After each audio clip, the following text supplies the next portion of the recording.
Have you ever wondered what the world would look like if just one moment in history had gone differently? What if, on a hot July day in 1863, the tide of the American Civil War turned not in favor of the Union, but for the Confederacy? Imagine this.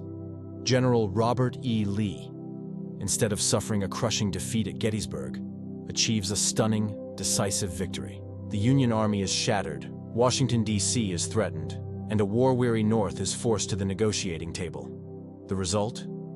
The United States of America as we know it ceases to exist. In its place, two nations emerge on the North American continent, locked in a state of perpetual hostility. A formal treaty is signed, but it's a fragile one. A new border, thousands of miles long, is drawn, not just on a map, but in the very soul of the continent. It becomes the most heavily militarized border in the world, a scar of trenches, watchtowers, and barbed wire stretching from the Atlantic to the west. The dream of manifest destiny dies, replaced by a cold, hard reality of two rival powers.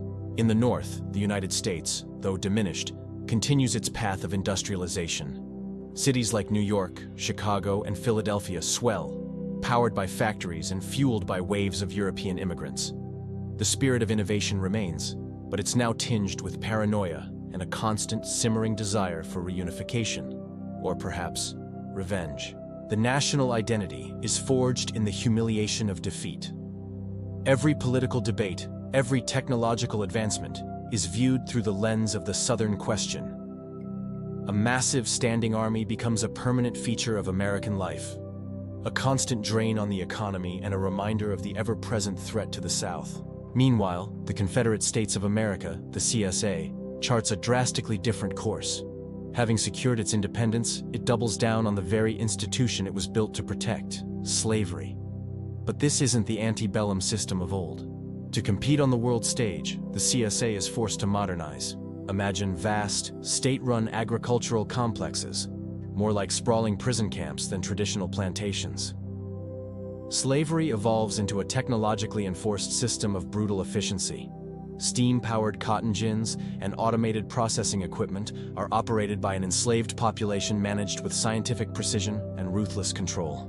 The Southern aristocracy maintains its grip on power, creating a rigid, hierarchical society where a small, wealthy elite rules over millions of enslaved people, and a poor, non-slave-holding white populace kept in line by patriotism and fear.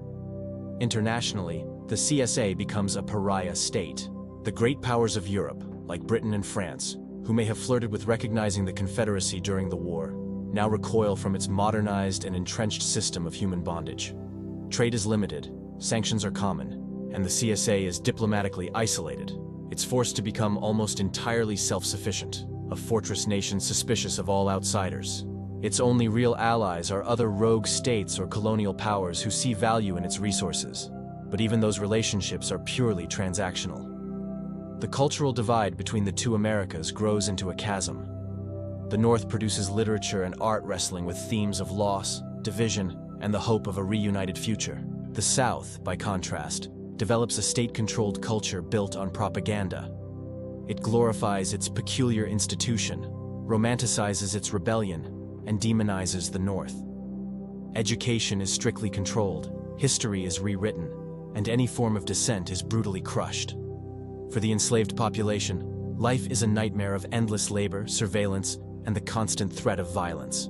Yet, even in this oppressive darkness, the embers of resistance never truly die. Secret networks, whispers of freedom, and courageous acts of rebellion continue, inspired by tales of the free nation to the north. This Cold War on the American continent would inevitably shape the entire globe. Think of the great conflicts of the 20th century. Would a divided America have been able to intervene in World War I or World War II? Perhaps the two Americas would have chosen opposing sides, turning European conflicts into a proxy war on their own soil. The race for technological supremacy wouldn't just be about economics. It would be an arms race. The North develops its industrial might, while the South, isolated and desperate, might pursue its own secret weapons programs, creating a terrifyingly unstable balance of power. The dream of a nation conceived in liberty and dedicated to the proposition that all men are created equal would be a broken promise, a ghost haunting a continent forever split in two. This alternate timeline serves as a stark reminder of how much was truly at stake. The outcome of the Civil War wasn't just about a single nation's fate. It set the course for the moral and political trajectory of the modern world. The world we live in, with all its flaws, was shaped in the crucible of that conflict. The victory at Gettysburg wasn't just a battle won, it was a future secured. It's a powerful thought, isn't it?